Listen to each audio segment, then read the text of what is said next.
পানি ভরা শেষ, তাই না? ওই পানিটা আপনি খান তো, পুরোটাই খান। জি, পুরোটাই খান। খাইতে খাইতে থাকুন। পুরোটুকু খেলে ভালো হইব।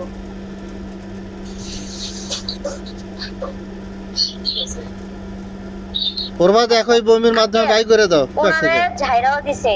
হ্যাঁ আঙ্কেল ওনারে ঝাইরাও দিছে যেন শরীরের যে ব্যথাটা, ঘাড় কামড়ানি, যে বললো যে বুকের ভিতরে চিপ দেওয়া ধরে, ওগুলোর যা সমস্যা ছিল ওটার জন্য সব ঝাইরা দিছে। আর যে পানিটা যে খাইছে এটার জন্য বমি হইব, ঘামবো অনেক। এটা নিয়ে যেন ভয় না পায়, এটা যখন তখন বমি হইতে পারে। এখন কয়টা বাজে? এখন বাজে আপনার 12:03 বাজে। মনে করেন 24 ঘন্টার ভিতরে যে কোনো সময় হ্যাঁ বমি হইতে পারে। ভালো, রাইতে হোক বা দিনে হোক হইব, আর বমি হইব। আর আপনারা বলে দিছে যে ওনারে যে গোসল করার জন্য 41 দিন গোসল করবো, এটার জন্য পানি ভরা দিবেন।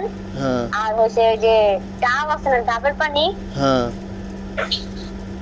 ডাবের পানি দিয়ে ওইটা পয়টা দিবেন। ওই যে গোসল করার লাগে যে দিছে যে 41 দিন যে গোসল করলে পানিটা দিছে না, ওই পানির সাথে ডাবের পানিটা মিক্স করে গোসল করতে হবে। তাহলে ওনার শরীর পুরো ঠান্ডা হয়ে যাবে। এই যে জ্বালা পোড়া এগুলো কিচ্ছু থাকতো না।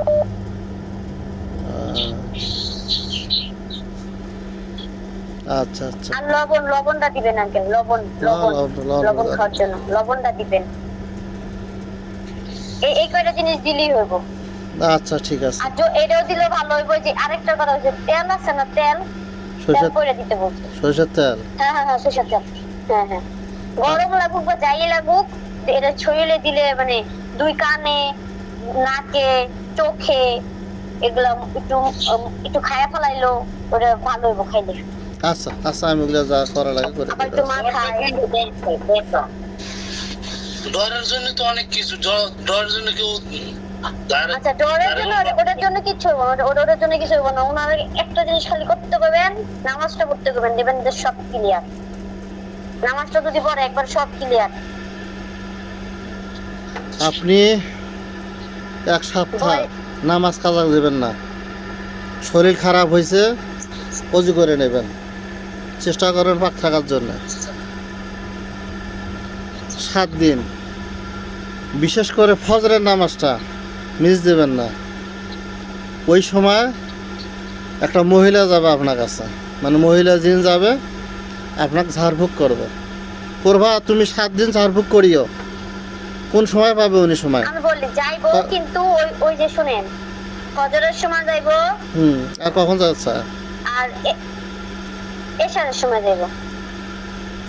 আচ্ছা ঠিক আছে। আপনি নামাজ শেষ করবেন, নামাজ শেষ করে সালাম ফিরিয়ে ওইখানে বসে থাকবেন। মানে আপনি ওইখানে 5-10 মিনিট নামাজ শেষ সালাম ফিরানোর পর আপনি চোখ বন্ধ করে আপনার মানে তসবিহ তাহলে যা পড়াটাকে পড়তেই থাকবেন, যেটা আপনার জানা আছে পড়বেন। 5 থেকে 10 মিনিট বসে থাকবেন, সালাম ফিরানোর পরে উনি আসবেন। বুঝছেন আমার কথা? সালাম ফিরাবে না, না আসলে সালাম ফিরাবে, সালাম ফিরে ওই অবস্থায় বসে থাকবে।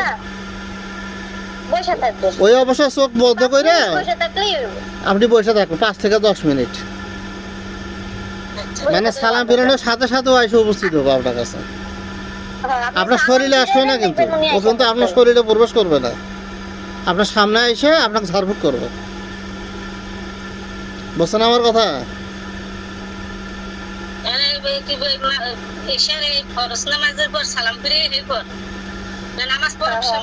যাক, আপনি নামাজ তো এশার নামাজ পড়বেন, এশার নামাজ পড়ে বসে থাকবেন 5-10 মিনিট। ফজরের নামাজ পড়ছেন, 5-10 মিনিট বসে থাকবেন। সালাম ফিরানোর পর নামাজ শেষ হলো না, নামাজ শেষ করে বসে থাকবেন। বুঝছেন আমার কথাটা? আপনি চুপ করে চোখ বন্ধ করে সুবহানাল্লাহ আলহামদুলিল্লাহ যা তসবিহ তাহলে পড়াটাকে পড়তেই থাকবেন, ওই মতোই আসে যাবো। আচ্ছা। যদি আপনার চোখ ভালো হয় আপনি দেখতেও পারবেন হয়তো, আল্লাহ তাআলা আপনার অন্তর চোখ খুলে দেয়, আপনি দেখতেও পারবেন। সবাই দেখে না, অনেকেই দেখে। ঠিক আছে, তাছাড়া ভালো থাকেন। আর আমার যেগুলো কাজ আছে আমি করে দেবো আলা। আর যেহেতু উনি নিজেই মৌলানা সাহেব, উনি তো সব কিছু করতে পারবে, আমি বলে দেবো কী কী করা লাগবে, বুঝছেন? আচ্ছা সোহাগী, তুমি আচ্ছা যাও তাহলে। ওকে জি আঙ্কেল। ওকে, ভালো থাকো। আচ্ছা আচ্ছা।